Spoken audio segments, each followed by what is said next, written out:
أهلا بيكم جميعا، يا رب تكونوا بخير.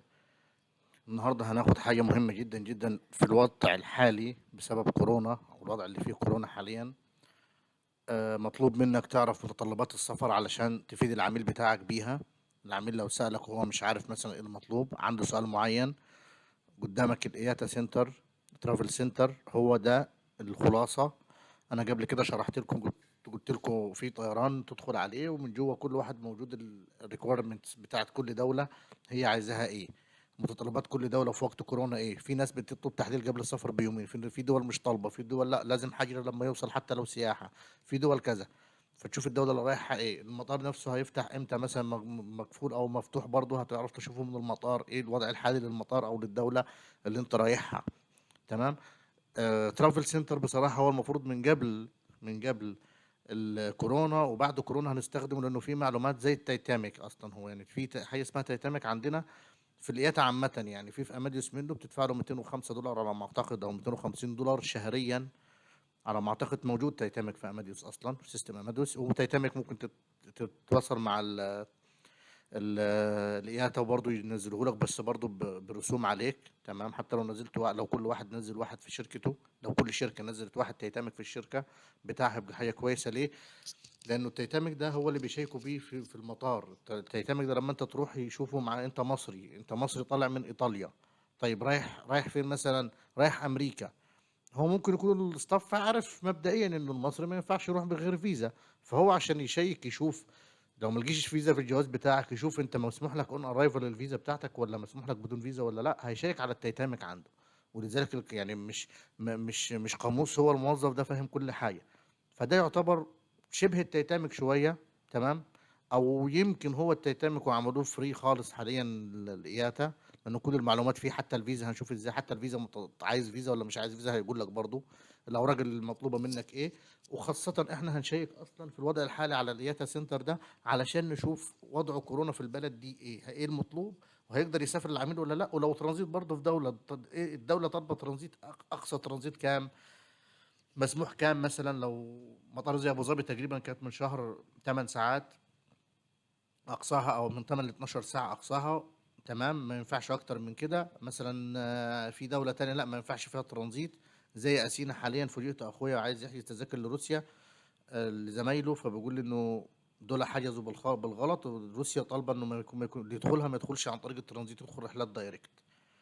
فهم كانوا حاجزين عن طريق اثينا، الرحله بالغلط اتحجزت، فهم هيلغوها ويحجزوا ايه، طياره تاني يعني دايركت.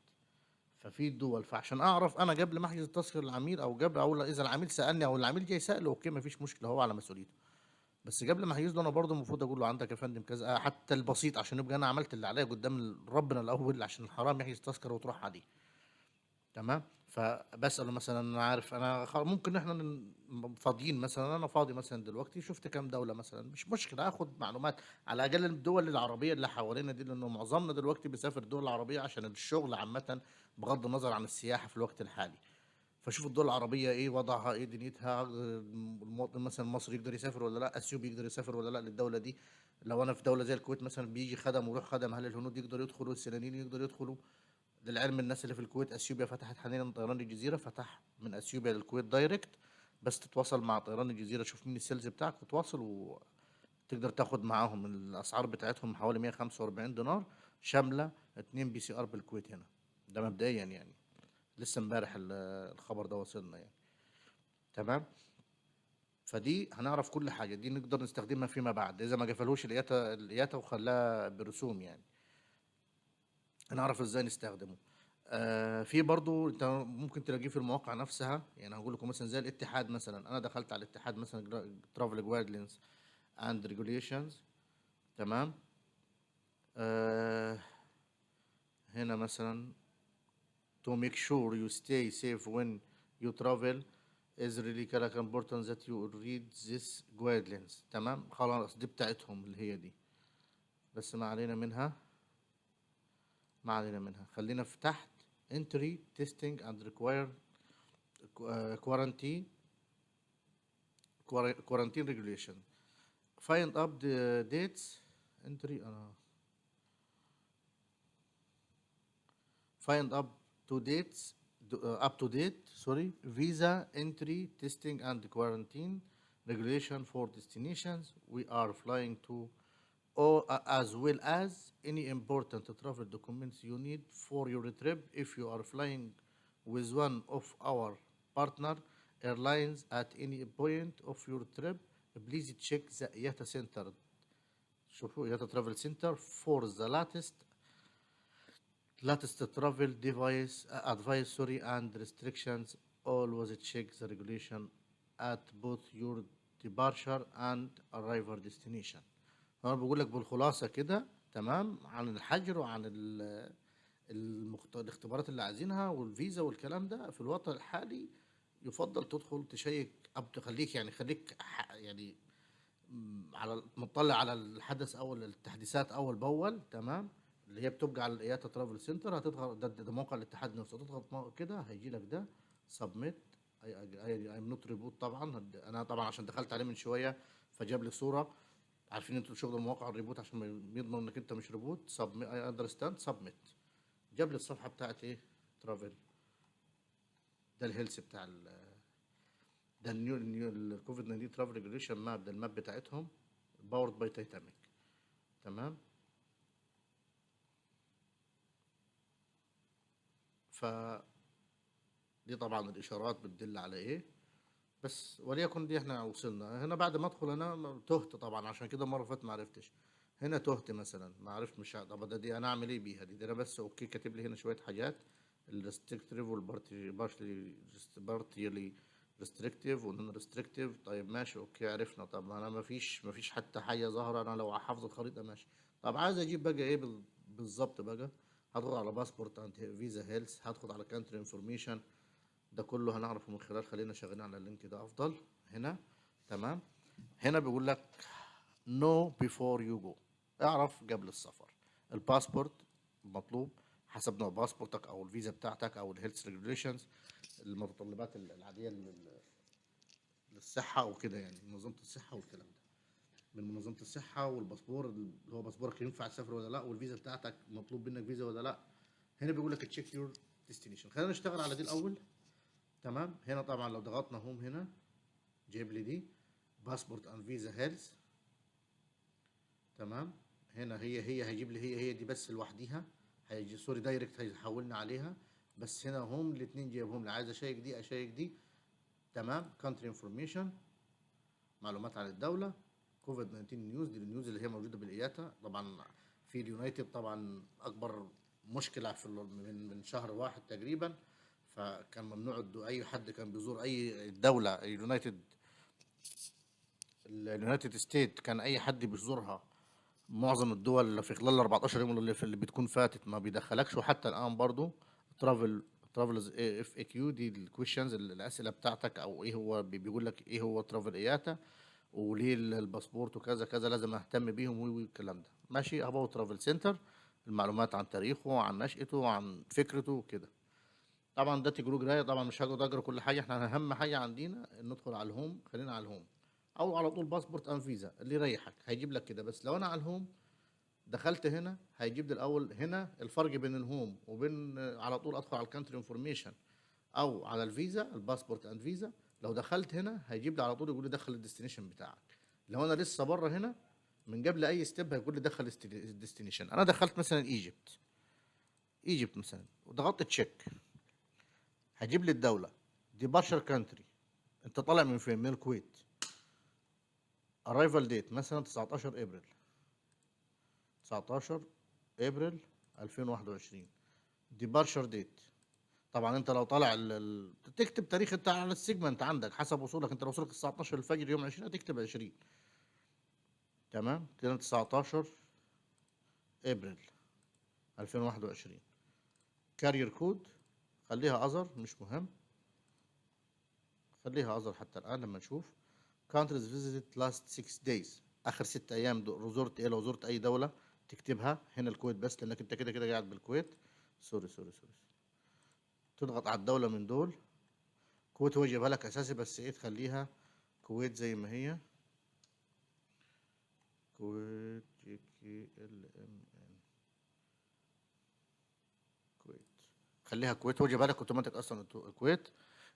duration اوف ستاي، كام يوم هتقعد، مثلا هقعد شهر ماشي، او مثلا عايز تقعد مثلا بالساعات اهو جايبها لك برضه. عايز بس خلينا نقول شهر مثلا، توريزم اند فيكيشن، بزنس ديوتي يعني حر مع نفسك، ولا بزنس، ولا ترافل اند فيكيشن، فيكيشن عاديا رايح لاهل زياره مثلا، ترانزيت كانتري لو في تمام. هنخلينا الاول نجرب مصر برضه من غير ولا ترانزيت ولا اي حاجه. do you hold a return one word؟ ما فيش return مثلا.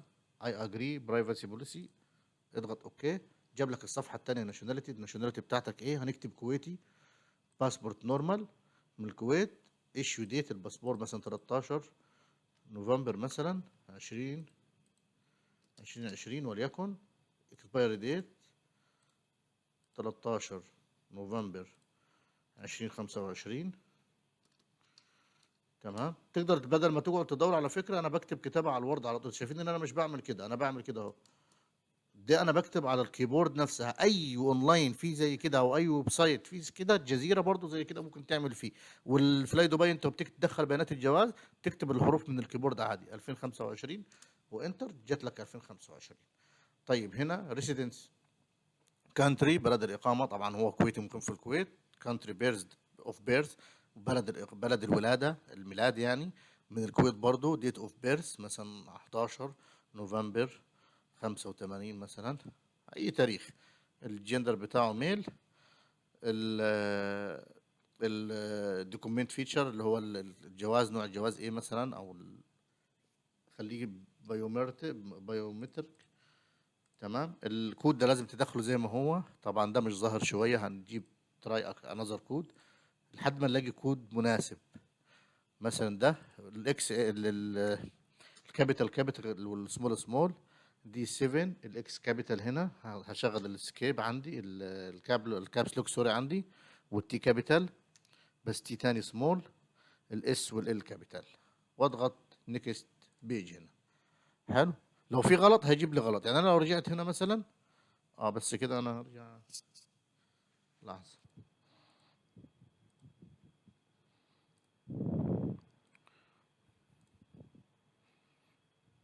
هو مش راضي يرجع للخطوة اللي قبلها، انا كنت بس عاوز اوريك لو حطينا خطأ.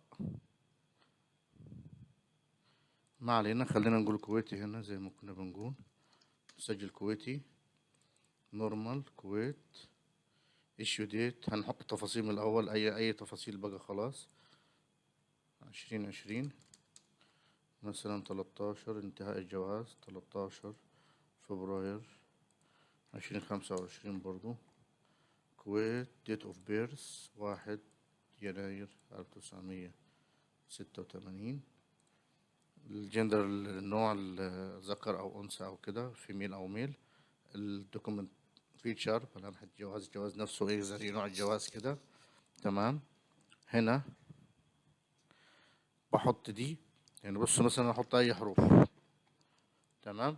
هنا مش هيكمل، هيقول لي في خطأ في كذا، ده اللي انا كنت عايز اوريه لكم. اي خطأ هيظهر مش ما حطيتهوش، او حطيت، أو اي حاجه حطيت ما حطيتهاش او حطيت بالخطأ، هيقول لك في خطأ حاصل. هنكتب اس تي، طبعا قلنا الكابيتال كابيتال والسمول سمول، اس تي جورج كابيتال، كوين فازر، والكيلو كابيتال. هنا كمل الصفحة الثالثة، جاب لي التفاصيل اللي أنا عايزها. هو السمري هنا يس the documentation you hold is sufficient. Okay, sufficient based on your details and the itinerary provided. It's okay، يعني بيقول لك أول حاجة اوكي. الباسبورت warning a complete public health card must be present to immigration upon arrival. انا ما اعرفش الهيلث كارد بصراحة ايه ده، الببليك هيلث كارد ما اعرفوش. Passenger arriving from any other country must have a printed medical certificate with a negative coronavirus test result. The test ده اللي احنا عايزينه بقى. تمام. PCR test. The test must have been taken at most 72 hours before departure. راح ركزوا يا اخوانا حكاية before departure، او يعني حتى الوصول، او till departure prior to departure مثلا. او بير ارايفر او تيل ارايفر. تمام. يعني في قبل الوصول، في ناس في دول بتطلبها قبل الوصول يكون صالح 72 ساعة من قبل الإقلاع، سوري. وفي ناس بتطلبها عند الوصول on the arrival يكون صالح لمدة 72 ساعة مثلا، أو في دول 48 على حسب. of the last direct flight to Egypt. يعني هنا برضو نلاحظ must have been taken at مش عارف ايه before departure of the last direct. يعني كده بيقول لك آخر رحلة طالعة من لمصر، يعني اللي هي هتكون احنا حطينا دبي مثلا ترانزيت مثلا، او احنا ما حطيناش ترانزيت اصلا. تمام. فبيقول لي دي تفاصيل عامة كده. بيقول لك انت محتاج فحص لمصر عشان تروح لمصر، محتاج فحص. تمام. وجنسيتك دي كويتي، لو انت مش هتقدر تدخل كان قال لك ممنوع دخول الجنسيه الكويتيه مثلا. احنا هنشوف المصري بقى للكويت جاي، هنشوف الفكره دي ايه اللي هيظهر لنا. باسنجر ايفر سوري. خلينا في دي هنا. تمام. هنا بيقول لك عايز فحص من اخر رحله تطلع لها، يعني انت تعمل الفحص من الكويت هنا يكون صالح لمده 72 ساعه من اول ديبارشر، من اخر ديبارشر ليك اللي هو هيكون من دبي مثلا، لو ترانزيتك في دبي، لانه دلوقتي ما فيش دايركت. اذا دايركت خلاص 72 ساعه من الكويت لمصر، مع انه ما فيش دايركت بس لو يعني. حلو. The test must be based on a nasal or oral swab. اوكي. يعني اما مسحه يا اما زي الحقنه كده. المهم the certificate must have a stamp of the issue liability. ده لازم تاخد ختم من ختم من المعمل اللي هي اللي عامله فيه يعني.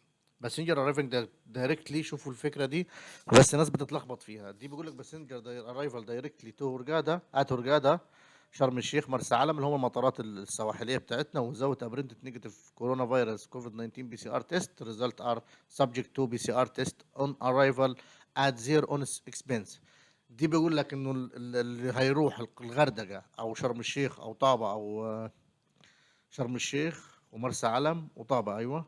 تمام. اللي هي السياحية والساحلية في نفس الوقت يعني. المطارات بتاعتنا دول اللي هيروحهم هي مش هيعمل بي سي ار، مش محتاج يعمل بي سي ار، هيروح هناك. طب نيجي لحتة ارايفل دايركتلي ات هورجادا. انا قريتها بصراحة اتلخبطت، بس هي دايركتلي معناها انك انت جاي من بره على الغردقة دايركت، مش رايح القاهرة وبعدين ترانزيت في القاهرة ورايح الغردقة. لا، اذا راح توصل القاهرة الاول هتحتاج تعمل بي سي ار، وهتروح الغردقه بعدين. دي رحله داخليه بس، انت ده واصل اول حاجه في الدوله مصر، القاهره الاسكندريه وبعدين شرم، الاسكندريه وبعدين الغردقه، القاهره بعدين شرم او الغردقه. لازم يحتاج منك بي سي ار قبل الاقلاع منك من اخر نقطه راح توصلها لمصر. تمام. لكن دايركت للغردقه انك انت جاي من اي دوله بره، حتى لو جاي 5 ترانزيت قبلها ورايح هتوصل الغردقه، عند ما توصل الغردقه بس من اي ده. حتى لو انا يعني انا كنت الشباب اللي سفرتهم من الكويت، كويت اسطنبول، اسطنبول غردقه كده، من الكويت ترانزيت. بس هو بيقول لك دايركت للغردقه من اخر دوله جاي منها ايه اسطنبول. من تركيا للغردقه دايركت. بس انت لو جاي من اسطنبول للقاهره، من القاهره يعني رايح كويت اسطنبول، ومن اسطنبول القاهره، ومن القاهره غردقه، لا كده لازم تحتاج بي سي ار لمصر.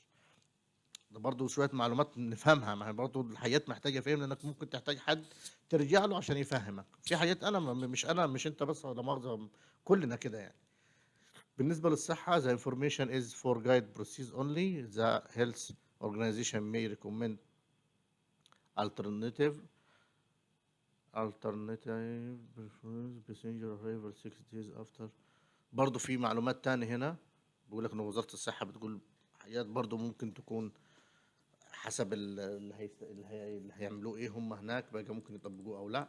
passenger arriving 6 days after leaving or transiting countries with risk of yellow fever. يعني اللي هم دول يعني ريتيا كذا كذا دول ever vacation yellow fever subject to quarantine 6 days اهو. بقول لك اللي جاي من ال6 دول دول، تمام، هيقعد 6 ايام حجر. وما اعرفش انا بصراحه اول مره اسمع الحجر في مصر، ما اعرفش ايه وضعه عشان ما اكذبش عليكم. ده الناس اللي بتسافر من هنا مفيش حجر، فما نعرفش، ممكن يكون فندق مثلا او كده، او لازم دي حاجه طالما انا مش موجوده قدامنا او مش مطبقه هنا، فما بشتغلش عليها، فمش عارفها بصراحه ازاي لان أنا ما سالتش عليها. تمام. recommendation malaria protection malaria risk is very limited be ما علينا. تمام. هنا check return flight modified trip other flight print.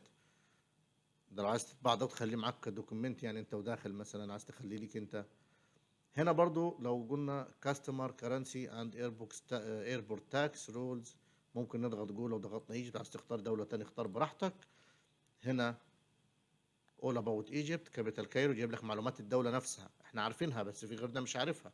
لوكال تايم بلس 2 باي جرينش تايم، تليفون كود 002 0، بانك كلوزد اون فرايداي، عند بيديك برضو معلومات البنك اهو. تمام. وات تو نو مور، لو عايز تعرف زيادة عن الدولة هنا، اللي هي دي اصلا اللي هي، مش عارف ليه لما اطلع كده اللي هي اصلا دي. لا خلينا بقى نروح الكانتري انفورميشن على طول، مش هنعيد الكرة من جديد. اللي هي دي، شفت وات دو يو نو دي لما ضغطنا عليها جاب لي دي الصفحة دي اهو.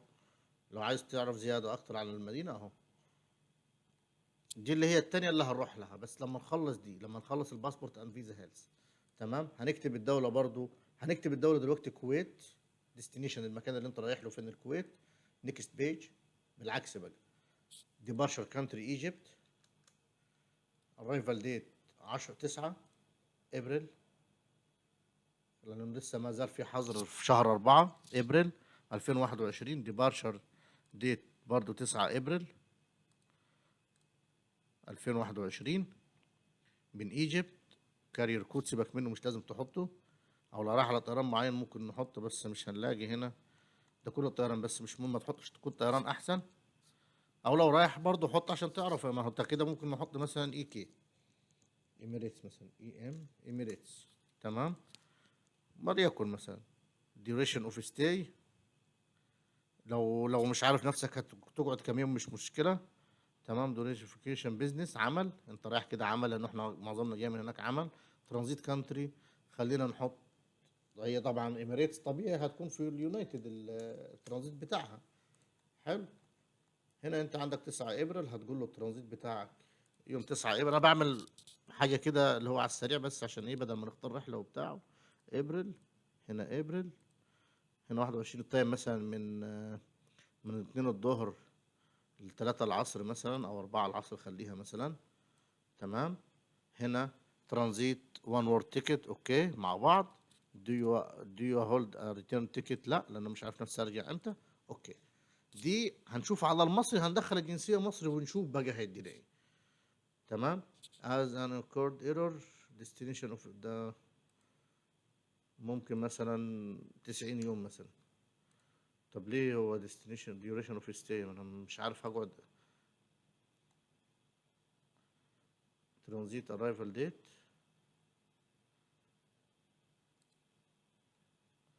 خليه من 10 ل 12 مثلا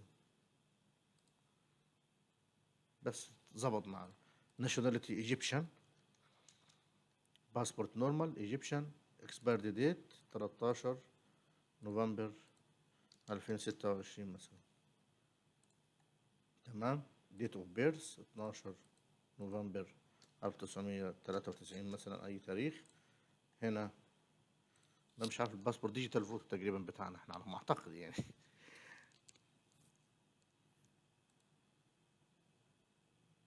هنا دي مثلا دي انا مش عارفها كيو تي تي ولا ان ولا ام ولا كيو تي ام سي اس ار، تراي از انذر وان نيو كود يعني 2 a. هنا معروفه مثلا نمبر 2 حرف الالفا كابيتال، جورج مايك، تشارلي كابيتال، تشارلي اجين سمول. نشوف ظبط معايا. حلو. summary no the documentation you hold is not sufficient for the journey you have specified. الأوراق اللي معاك ما تقدرش تدخل بيها. طيب احنا قلنا بيزنس ودخل بأوراق، طيب هنشوف ايه اللي وايه اللي موجود. باسبورت كويت، admission and transit restriction passenger are not allowed to enter, this doesn't apply to children. دي باسبورت الكويت يعني جوازات الكويت هنا يعني ايه المطلوبة يعني زي باسبورت مصر. تمام. husband and wives of nationals of Kuwait، يعني هنا الدوكيومنتري دي مش يعني انت مش هتدخل من اخر كمصري حاليا ممنوع الدخول. بس انا استغربت من الطريقه اللي يجيبها بيها، يعني زي الجواز المصري ما يدخلش وبزنس احنا بندخل بس فعلا مش هيدخل في الوقت الحالي. الجواز المصري ما يدخلش الكويت اصلا، لانه الجواز انا عامله نورمال، فالجواز النورمال ما يدخلش. لو دبلوماسي حطيته هيدخل الجواز الدبلوماسي. فانت حاطط نوع الباسبورت بتاعك، الدوكيمنت اللي انت حاطه، تمام، الدوكيمنت اللي انت حاططها دي مش هتظبط، مش هتدخل بيها. تمام. This does هنا بيقول لك passenger are not allowed to enter. This doesn't apply to children, husband and wives of nationals of Kuwait. يعني اقرب الاقارب الاولاد والاطفال للزوجات والازواج الكويتيين. This doesn't apply to domestic workers اللي هم العمالة الخدم أو في national of Kuwait. الخدم مش موجودين، هي مش ممنوعين. This must register online before departure at بالسلامة. طبعا بالسلامة، واحنا عندنا منصة بناخدها من شركة ناس ترافل في الكويت، طبعا اللي ما يعرفش الكلام ده. تمام. هنا مش لازم طبعا، بس هو بيقول لك تقدر تاخدها من عليه. ممكن اي احد برضه، ممكن العامل الكويتي نفسه يقدر يجيب الخدمه بتاعته، او لو حد مصري عنده خدمه في الكويت يقدر يجيبها. تمام. هنا بيقول لك warning passenger must have negative COVID 19. ده اللي مسموح لهم. مش معنى كده انه المصري مسموح له، لا، من الاول هنا قال لك الراجل ما ينفعش، الوثيقه بتاعتك ما ينفعش تدخل بيها. هنا جايب لك التفاصيل، ما فيش حد يقدر يدخل الا الازواج والاقارب بتوع الكويتيين فقط. فبيقول لك برضو اذا عندك حد من دول الدرجه الاولى الاقارب، لازم يكون عنده كذا وكذا وكذا. This doesn't apply for passenger returning to Kuwait with a negative COVID-19 test result issued before departure for Kuwait from Kuwait. They must have been a maximum 4 days aboard. يعني هو بيقول لك اللي فيما معناه انه اللي عندهم برضو سافروا من الكويت هنا وهيرجعوا بعد 4 ايام، مش محتاجين مسحه قبل ال 72 ساعه، لان رحلته كلها 4 ايام، هو عامل مسحه اوريدي PCR هنا قبل ما يسافر. Passenger are subject to medical screen. Passenger must install شلونك and كود البرنامج اللي نزلها ايه. Passport and other travel documents accepted for entry are considered valid until the day before the expiration date. Okay. Passenger must register online كويت مسافر. Passenger are subject to 2 PCR test عند الوصول after on arrival، يعني على حسابهم. Passenger are subject to quarantine 14 days hotel. اوكي. هنا passenger are subject to quarantine at hotel or home quarantine for up to 14 days. Passenger must have a confirmed hotel reservation booked for 7 days at كذا كذا كذا. before departure قبل الإقلاع لازم يكون مسجل هنا. هنا طبعا الكويت مسافر احنا شرحناه لو تفتكروا. تمام. هنا برضو نفس المنصة أصلا بالسلامة، هي بتاعت كويت مسافر. هتدخل عليها وتحجز الفندق منها، أو تحجز اسم من الأسماء الفندق، مفيش حجز عليها. هتاخد أسماء الفندق اللي موجودة هنا وتحجز على واحد منهم. مش عارف ليه كده مهنج معايا شوية النهاردة. فيزا كويت، فيزا ريكوايرد. طبعا الفيزا ريكوايرد اهو للمصريين، احنا عشان تلاحظ ده كله للجنسية المصرية. تمام. The following should be taken into the account even holding a visa. Passenger with work prevented traveling to Kuwait for the first time are required to hold an original criminal clearance certificate authoritated by Kuwait embassy. في ورق بيتجاب من السفارة هناك، وكلها تفاصيل تفاصيل تفاصيل تفاصيل. تقرا براحتك بقى ايه اللي انت عايزه. هنا برضو دي حاجات تانية. باسبورت يونايتد. هنا بقى ايه باسبورت اللي هو الاميجريشن بتاع الامارات بقى هنا. هيلث كويت، وزاره الصحه، زي انفورميشن جايد بروسس اونلي اور مش عارف ايه. طيب هنا باسبورت اماراتس. الامارات عايزه طالبه منك ايه؟ وورنينج باسنجر كذا كذا كذا كذا كذا كذا باسنجر ترانزيتنج ثرو دبي اور المكتوم فروم ايجيبت must have an inquired negative PCR test. The test must have been taken at most 72 hours before departure from the first embarkation point. من اول نقطه طلع منها لازم يكون عنده PCR صالح من 72 ساعه.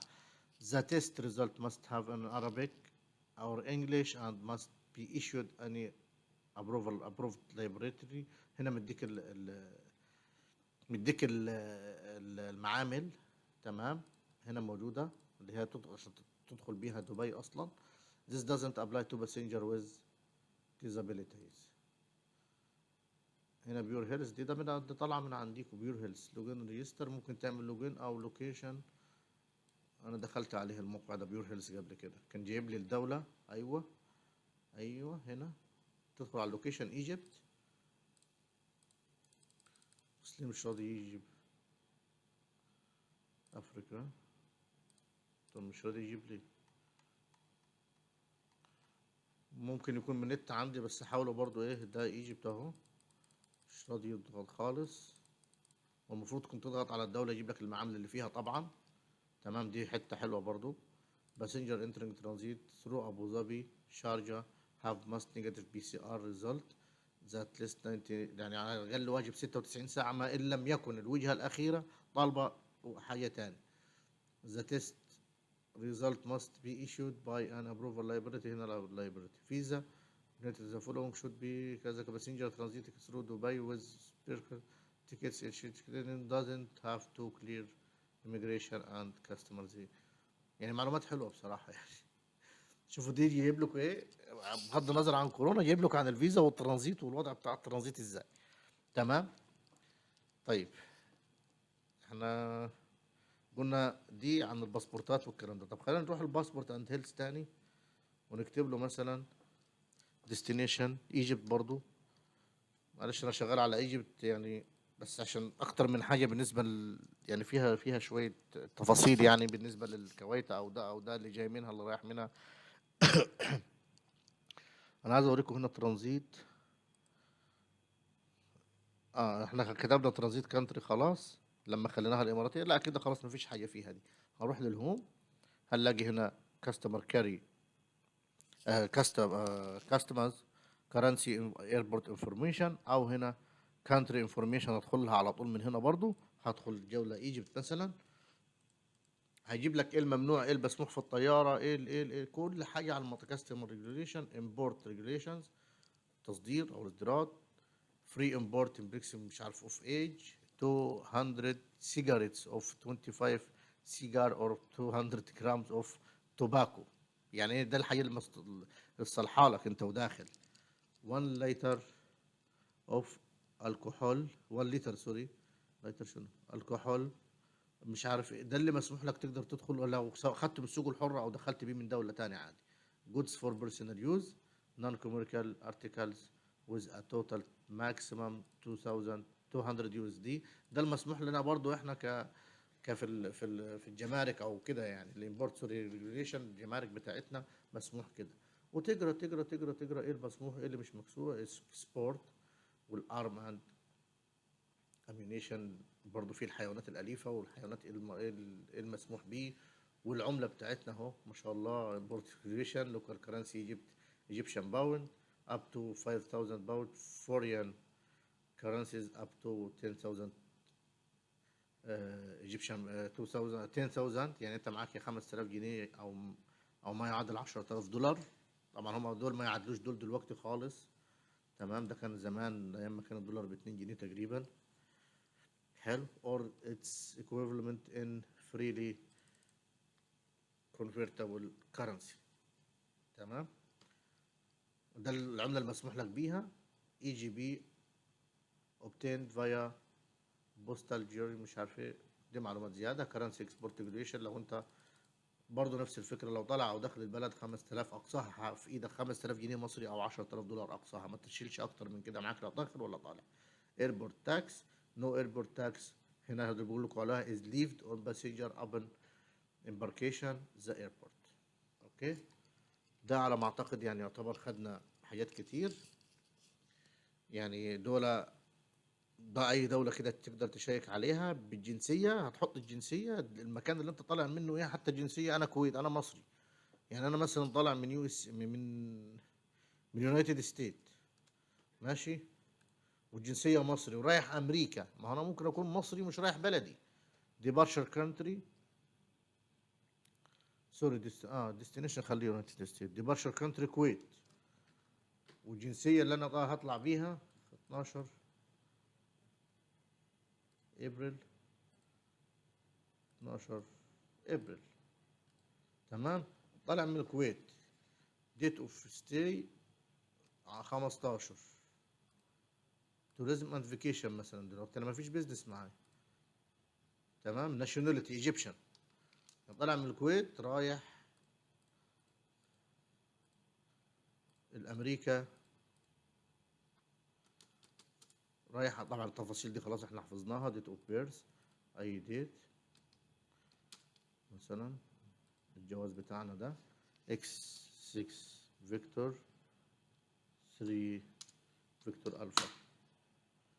تمام اهو اهو no document you hold is not برضه نفس الفكره، ما تقدرش تدخل بالجواز المصري العادي النورمال باسبورت تروح لامريكا. باسبورت وارنينج باسنجر انترنج ترانزيتنج ثرو كذا كذا كذا كذا ماست هاف ميديكال سيرتيفيكيت. دي كل المعلومات احنا كمان خلاص انت جريت دي كده اقول له جوازك انت ما ينفعش تسافر بيه. بس من غير كورونا ولا بكورونا بقى خلاص. بعد كده تقرا انت التفاصيل دي، هو جايبها زياده برضه على فكره، جايب لك لو عايز لو هيقدر العميل دي في حاله انه العميل يقدر، ودي دي بيقول لك ان الجواز بتاعك ينفع تسافر بيه ولا لا. تمام. حلو. طبعا هو ممكن يكون في مش اخطاء في مثلا انت عندك باسبور اوكي وخدت الفيزا، تيجي تشوف هنا يقول لك لا ما ينفعش تسافر. ما في شروط، احنا لو جينا ممكن نلاقي شروط السفر، انا جاي له بيزنس مش جاي له فيزا. تمام، انا جاي له بيزنس مثلا. فكده هنا دي الشروط بتاعت الفيزا بتاعتهم ايه المطلوب. فيزا ريكوايرد، بيقول لك فيزا ريكوايرد لازم فيزا. يعني لو عندك فيزا خلاص يقول له انسى الكلام ده، مفيش حاجة تانية. هنا لو عايز زيادة عن الدولة مور، هنا العاصمة بتاعتهم واشنطن، كرنسي يونايتد ستيتس دولار لوكال تايم 5 بلس اند بلس 10. في اماكن كده واماكن كده. تليفون كود بلس 1. بانك كلوز اون ساتردي اند ساندي. حلو. دي كله على ما اعتقد دي برضو معلومات عامة عن الدولة، الاكسبورت والامبورت والتجديلة، وده كتير ده كتير خالص يا اخوان. تمام. اتمنى كده ان انا اكون افدتكم شوية عن الترافل ترافل سنتر، اللي هو موقع لقيته ترافل سنتر. وهخليه لكم برضو لينك، هحط لكم اللينك بتاعه برضو في الوصف عشان اللي ما عندوش اللينك.